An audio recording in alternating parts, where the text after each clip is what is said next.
નમસ્તે વિદ્યાર્થી મિત્રો, હું સ્વામી વિવેકાનંદ સર્વોદય એજ્યુકેશન કોલેજમાંથી પ્રશિક્ષણાર્થી છું. ધોરણ 8ના વિજ્ઞાન ટેકનોલોજીના રૂમમાં આપ સૌનું સ્વાગત છે.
તમને હવે હું મારો પરિચય આપીશ. મારું નામ ઠાકોર શ્રદ્ધા છે.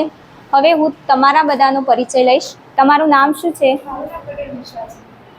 તમે કયા ગામથી આવો છો?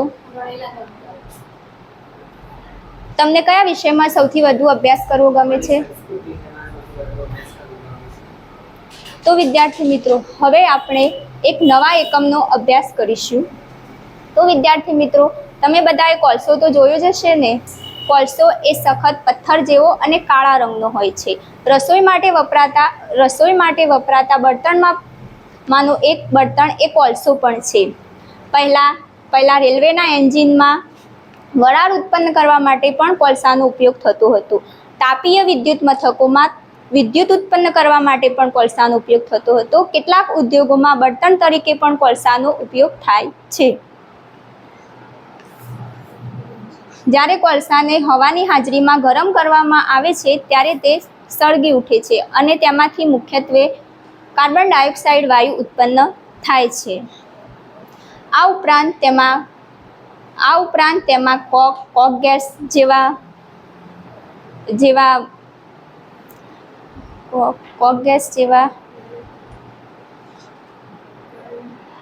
જેવા બળતણ બનાવવા માટે ઉદ્યોગોમાં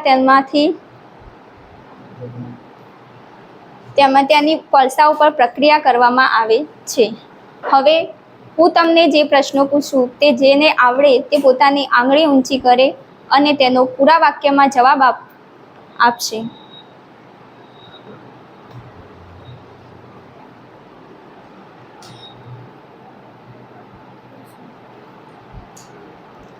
પહેલા રેલવેના એન્જિનમાં વરાળ ઉત્પન્ન કરવા માટે કયો પદાર્થ વપરાતો હતો?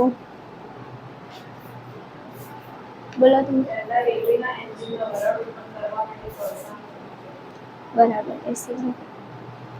તાપીય વિદ્યુત મથકમાં વિદ્યુત ઉત્પન્ન કરવા માટે કયો પદાર્થ વપરાતો હતો? બોલો તમે. તાપીય વિદ્યુત મથકમાં બળતણને ગરમ કરવા માટે કોલસાનો ઉપયોગ કરવામાં આવતો હતો. બરાબર. કોલસાને ગરમ કરવાથી કયો વાયુ ઉત્પન્ન થાય છે? બોલો તમે.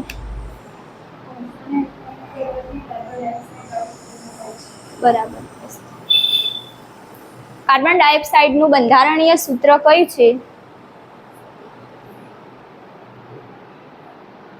બોલો તમે. બરાબર.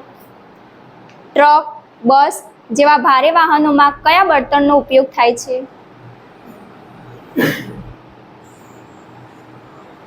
બોલો તમે.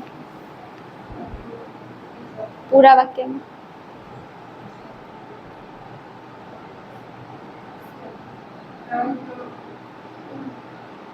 ટ્રક, બસ જેવા ભારે વાહનોમાં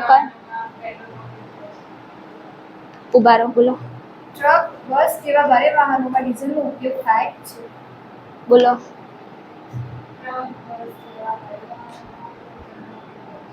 બરાબર, બેસી જાઓ. સ્કૂટર, મોટરસાયકલ જેવા હળવા વાહનોમાં કયા બળતણનો ઉપયોગ થાય છે? બોલો તમે. બરાબર, બેસી જાઓ. ડીઝલ, પેટ્રોલ જેવા બળતણ શેમાંથી મેળવવામાં આવે છે? બોલો. ડીઝલ, પેટ્રોલ વગેરે જેવા બળતણો પેટ્રોલિયમ પેદાશ કહેવાય કે પેટ્રોલિયમમાંથી મેળવવામાં આવે છે. બરાબર. તો વિદ્યાર્થી મિત્રો, આજે આપણે પેટ્રોલિયમનો અભ્યાસ કરીશું.